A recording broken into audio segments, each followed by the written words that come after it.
What's up, everybody? My name is Sink, and today I'm reacting to another death battle. Leon Kennedy versus Frank West. Resident Evil versus Dead Rising. I've never actually played any of the Dead Rising or Resident Evil games. Well, except maybe the one with Chris and Ava? Whoever. When they finally finish off, what's his name? Wesker. Anywho, I'm looking forward to this one. And without further ado, let's get into it. Surviving the undead apocalypse takes grit, perseverance, and an army's worth of firepower. With all that and some luck, these two became experts in zombie fighting. Leon Kennedy, the top cop and government agent in Resident Evil. And Frank West, the backyard wrestling MacGyver of Dead Rising. He's Wiz and I'm Boomstick. And it's our job to analyze their weapons, armor, and skills to find out who would win a death battle.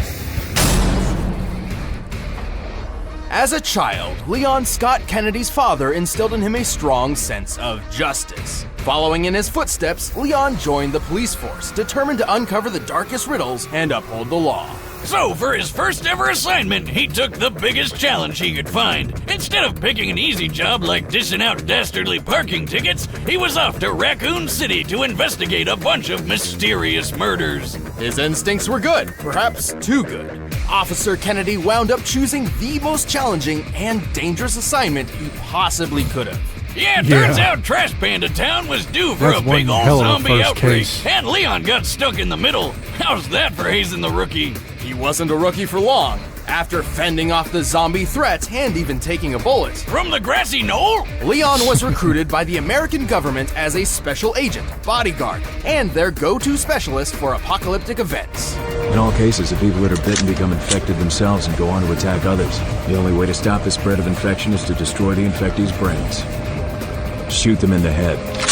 His training at the police academy turned him into a pretty tough guy, but as a special agent, he became unstoppable. All thanks to his extensive firearms training, extreme driving tests, and the study of tactical response scenarios. Guess what martial art they teach American Secret Service members? A traitorous Russian one called Systema, and Leon is an expert at it. Systema is a free-form martial art focusing on disabling targets via pressure points and joints. While not specifically lethal on its own, Systema also involves quite a lot of training with knives and firearms. That's good, because I don't think fists would be enough to take on monsters like the tyrants, skinless dogs, and... Is that Gene Simmons? Oh, right. Come on. These bioorganic weapons, or BOWs, were far tougher than your ordinary run-of-the-mill zombie. Thankfully, Leon has the weaponry to take them on. He's efficient with just about any kind of gun, but like me, he loves carrying around his favorites, including the Silver Ghost, a unique pistol specifically designed for him. He's also got a modified 50 caliber Desert Eagle Magnum, a gift from his father.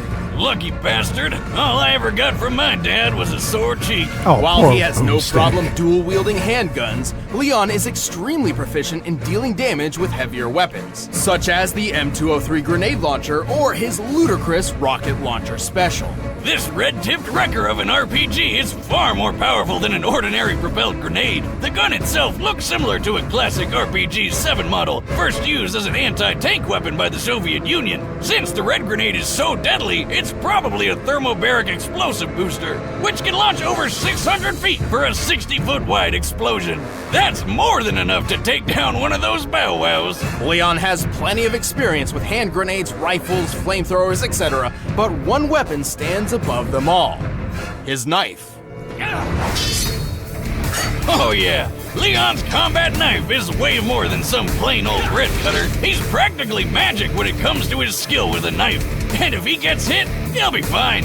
Probably. I mean, he's wearing lightweight level 3 tactical body armor, which can stop bullets from a Magnum and even some rifles. If he does take a hit, he's carrying some healing herbs, which he can also take a hit from, if you know what I'm saying. He's not snorting drugs, Boomstick. Healing herbs have a history of being applied as an aerosol spray or ground up within paper. Well, once Leon became the government's numero uno answer to all their zombie problems, he was stopping outbreaks all over the world. He had to pull off some awesome feats to do it. He even had to make some horrible sacrifices along the way. Like that poor Ducati. Leon is strong enough to crush a skull or even force open the jaws of a giant infected shark. The shark appears to be similar in size to a great white, which has a bite strength of nearly 2 tons of force. That shit's crazy! And speaking of which, let's talk a little bit about Leon's relationship with boulders. Relationship with what? Boulders! You know, they're like really big rocks. Think you would know that. Well, he fought Chris Redfield to a standstill, the famous boulder puncher himself. And while Leon doesn't seem to have Chris's brute strength, he did push over this giant rock with a little help. Leon is pretty quick too. He's dodged bullets, a moving laser grid, and even outraced this tyrant, which, according to the Inside of Biohazard guide, could run up to 43 miles per hour. Jeez. He's even thrown his trusty knife fast enough that this creepy guy didn't even react until, The average time for a person to perceive and react to movement is 1/4 of a second. Leon appears to be about 30 feet away from his target Salazar here, meaning he threw his knife around 80 miles per hour. The average speed for most world-class knife throwers is only 35 miles per hour, so he's more than double that. Good lord. Leon is tough, having survived blows from various large and burly BOWs. He even matched the strength of Umbrella agent Jack Krauser. Krauser was strong enough to perform a 30-foot vertical jump. Generally, men can pull off a 2-foot vertical jump at most, making Krauser potentially 15 times stronger than the average man. At this point, let's just say that Leon is basically superhuman. It's like he has 0 weaknesses. Au contraire, Boomstick, Leon has his fair share of baggage. He's pretty gullible, oftentimes tricked by those wilier than himself. Go. Save yourself. Is it just me, or does everybody always ignore what I say? Like her? You think he just might be trying to get laid? Lord knows I've done a few dumb things on that quest. I don't know about his chances, though, rocking that hairdo. But after more than 15 years of nightmarish catastrophes, Leon's mental state has become more fragile and more reliant on alcohol. Ah, you and me both, pal. He always needs a little chaos in his life, and when it comes down to it, that's what makes him such a friggin' badass. Better try a new trick, cause that one's getting old. Upon first impression, All Frank right. West seems to just be your average journalist, but he's far more than that. I'll say, he's covered wars, you know. As a photojournalist, Frank will regularly go far beyond the call of duty to uncover his next big scoop. It was this ironclad dedication. determination which led him to a mall in the town of Willamette, Colorado, where he found the zombie apocalypse. What? Did you just say zombies? But Frank's down to rough up dozens of zombies every now and then. And with his wrestling history and battlefield experience, he's got the skills to do it. Despite never having fired a gun at another person before Willamette, Frank discovered he's a natural when it comes to firearms. He's handy with all sorts of guns, like pistols, shotguns, machine guns, and a beautiful minigun. Jesus. Oh, I love it. He's even got a Silver Ghost, a unique pistol specifically designed for government agent Leon Hey, wait a minute. But bullets can only last so long against a never-ending zombie horde, so Frank was forced to improvise. And thanks to being in a shopping mall, he had plenty of options. From obvious choices like sledgehammers, baseball bats, and chainsaws to out-of-the-box picks like shampoo, lipstick, lawnmowers, and a shopping cart, Frank has an uncanny ability to effectively weaponize Good lord. pretty much anything he gets his hands on. Garbage, toys, food, you name it. This guy does not overlook Okay, anything's I didn't need to death-dealing see that. potential. He even uses his camera flash as a weapon. His primary camera appears to be a Nikon D100, which has a flash color temperature of 6000K, or crystal white. When used up close, it's nearly as effective on the eyes as a flashbang grenade. Anyway, Frank survived the zombie horde with flying colors. His next step was obvious. Profit from it. He became famous overnight. He was named the Hero of Willamette, hosted a TV show, and scored all sorts of endorsements. His love of using baseball bats to smash zombie skulls in even landed him a great commercial deal with Deadwood Pro Baseball. Damn, so he's making tons of money off of killing people. My dream. I know, right? All these zombies were technically people once, so when you really think about it, this whole situation is pretty Freaking awesome! Living the dream, buddy. You earned it. Anyway, fame is a fickle mistress, and it wasn't long until Frank's 15 minutes of fame were cut short. He eventually became a college teacher, but not before several more encounters with the undead kind. And the more he fought him, the more creative he got about it. Frank's greatest asset is his impressive ingenuity. With nothing but his blood, sweat, and tears, And a shitload of duct tape. Frank perfected the art of combination weapons. Like the paddle saw, where he took a kayak paddle and strapped on a couple chainsaws for a rip-roaring good time. The Electric Crusher is an invention combining the power of a car battery with the weight of a sledgehammer, crafting a Mjolnir for mortal. What? The Blitzkrieg is a freaking wheelchair What in powered the by a car world? battery, firing machine guns all over the place. Stephen Hawking could have even beat death with that. He can make a laser sword by sticking a gem into a flashlight. Don't ask me how. And the Reaper is the unholy union of sickle and samurai sword. Wow, and all that is just scratching the surface. He's even got combo vehicles like the Exosuit, That's a suit made of slurping machines. which shoots ice tornadoes. Talk about cool, pun intended. Even stranger, Frank has used an arcade machine to miraculously copy some of the powers of fellow Capcom characters. You're a wizard, Frankie. No, he's not magic. These powers come directly from costumes most commonly obtained from the machine. For example, he can don Ryu's ki to perform hurricane kicks, or Mega Man X's armor complete with a Mega Buster. You are what you wear. Speaking of costume changes, sadly, Frank eventually was caught by zombies and wound up becoming another mindless slave of the undead horde. But it's okay, he got better. Frank has pulled off a lot of impressive feats. Despite having little formal training aside from maybe a 3-day combat journalist crash course, he's killed hundreds, maybe thousands of zombies, giving him one of the highest body counts in video game history. He's really strong too. He can pull a zombie's limbs and head off no problem. And in the exosuit, he's pushed around a 2-ton car. He's tough enough to survive long falls and devastating helicopter crashes with little issues. And he's quick enough to catch up to and board a train moving 15 miles per hour in less than 3 seconds. He can even hop off zombies' heads like a ninja so well that the zombies barely even notice. Wait, they don't notice that he's literally jumping off their heads? How the hell does he pull that off? Very carefully. But Frank has fought more than just mindless zombies. Yeah, like some crazy clowns with chainsaws and a freeze gun, and plenty of other psychomaniacs. This is my stuff! Oh, Including Jesus. Lance Corporal Calder, the world's first intelligent soldier zombie. Also, I think it's important to note many of these feats were performed in a span of 72 hours with no sleep or rest. According to a study on sleep deprivation in 2010, an average human's physical and mental health begins to severely deteriorate after 36 hours of no sleep, resulting in disorientation and even hallucinations. Here I thought heavy drinking was the only way to legally hallucinate. Well, time to binge Netflix until I trip balls. Whether by inhuman stamina or just a shit ton of adrenaline, Frank was in peak condition for twice as long as he should have been. There's that journalist determination again. Sure, he may be a bit of a self-serving asshole, but he's pulled off the impossible more than once, even when he got into his 50s. Once a survivor, always a survivor. Snag your very own disposable DigiJeep disposable camera. It's fantastic. I mean it. Seriously. I need a raise. Okay, well, I'm not going to lie. They both have very impressive feats.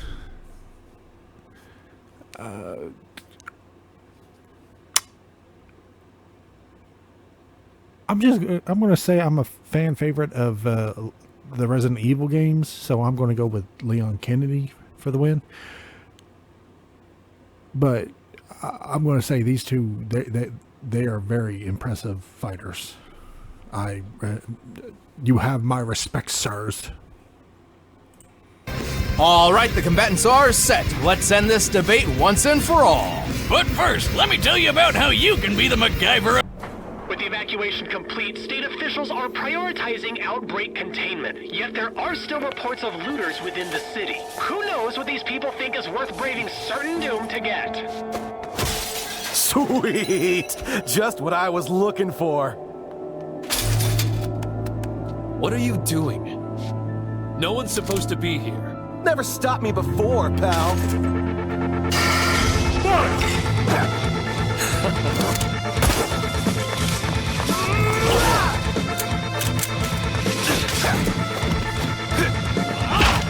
Batter up!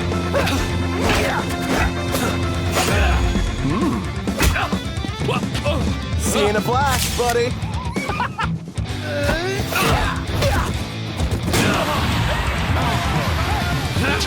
Oh, shit. Uh-oh. Oh, that's not good. Yeah, you better hurry up and make whatever you're about to make.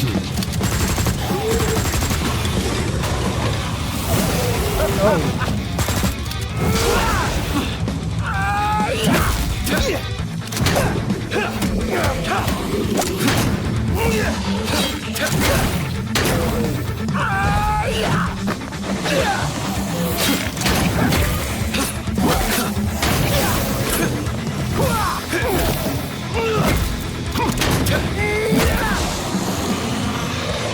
Give it up, man. You can't keep up with me. Wanna bet? I've covered wars, you know.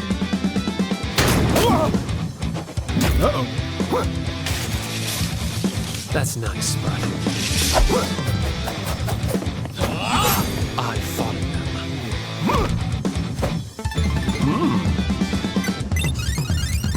them. Lucky me.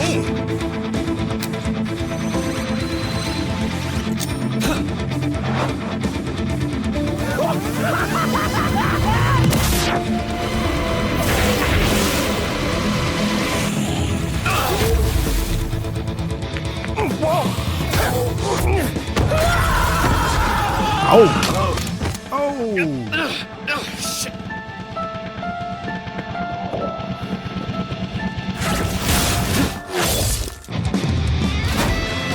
Nice to meet you. Why don't you chill out?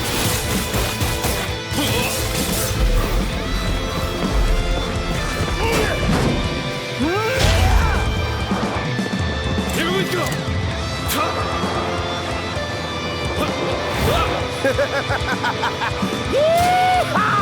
It was ice fighting with you, buddy.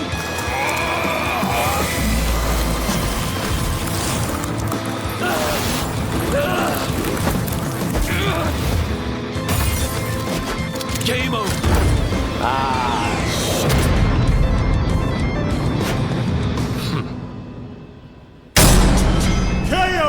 Something tells me Frank won't man. be coming back from the dead this time. Frank's cheeky strategies and endlessly creative arsenal certainly put up a good fight, but in the end, Leon just had him beat in nearly every other category. Frank was one tough cookie, but Leon's superhuman abilities were just more impressive. Frank's pushed a 2-ton car, right? Yes, which is similar to Leon holding back the shark's 2-ton biting force. But his boulder feat was much more impressive. By comparing the boulder's size to Leon, it appears to have weighed around 9 tons at minimum. While Leon did have help pushing it, even half of 9 tons is much heavier than anything Frank's lifted or pushed.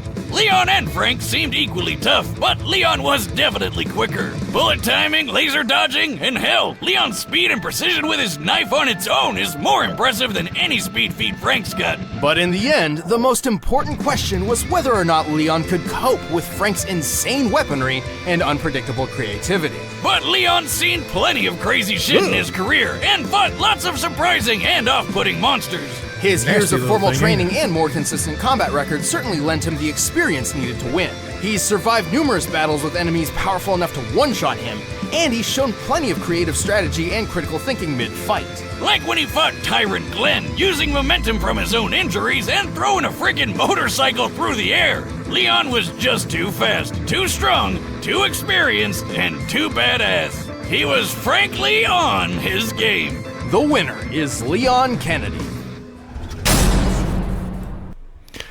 Well, I'm glad my boy won. Seriously though, they were. I thought they were like more evenly matched, but good lord, I guess not. they did a wonderful job on that one.